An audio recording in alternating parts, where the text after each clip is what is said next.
ሰላም ሰላም የሙያ ፖድካስት ቤተሰቦች ከዚህ በፊት የንግድ ባንክ አካውንታችሁን እንዴት ሊንክ ማድረግ እንደምትችሉ ሰርቼላችኋለሁ። አሁን የዘጠኙንም ባንክ ሊንክ አስቀምጫለሁ። ዲስክሪፕሽን ላይ ታገኙታላችሁ። ተጠቀሙበት። ያላችሁ እስከ መጋቢት 30 ብቻ ነው። ቴንኪው። ሃይ ሰላም ጤና ይስጥልን ተመልካቾቻችን፣ ዛሬ አዲስ አጭር መረጃ ይዤላችሁ መጥቻለሁ። እንዴት የሲቢኢ አካውንታችሁን ከዲጂታል ፋይዳ መታወቂያ ጋር ሊንክ ማድረግ እንደምትችሉ ነው። መጀመሪያ ይህን ትክክለኛው ማስፈንጠሪያ ጉግል ላይ ታብ ማድረግ፣ ይህን ማለት cbe.cbe.com.et የሚል ነው። ሊንኩን እዚሁ መጫን ትችላላችሁ። ሁለተኛ የሂሳብ ቁጥሮን አስገብተው ጌት ኦቲፒ የሚለውን ይጫናሉ። ከዚያ የሚመጣውን ኦቲፒ አይዘር ኮፒ ፔስት ማድረግ ይቻላል ወይንም ሜሴጅ ላይ ያዩ መጻፍ ይቻላል ማለት ነው።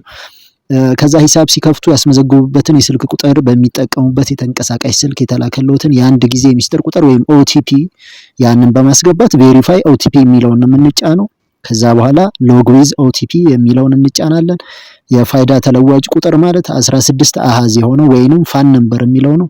በድጋሚ በተንቀሳቃሽ ስልኮ የተላከለውትን የአንድ ጊዜ ሚስጥር ቁጥር ወይንም ኦቲፒ አስገብተው ቬሪፋይ የሚለውን በመጫን የሚመጣልን ኦፕሽን አሎ የሚል ነው። አሎ ካልን በኋላ አክሴፕት ኤንድ አፕዴት የሚለው የመጨረሻው ስቴፕ ነው ማለት ነው። ሊንኩ ካስቸገራችሁ ኦፍ አወር ወይንም ፒክ አወር ባልሆኑ ሰዓት ላይ ሌሊት ላይ ወይም በጠዋት መሞከር ይቻላል። ይሄ ነው እንግዲህ አጠቃላይ ስቴፑ። ቴንኪው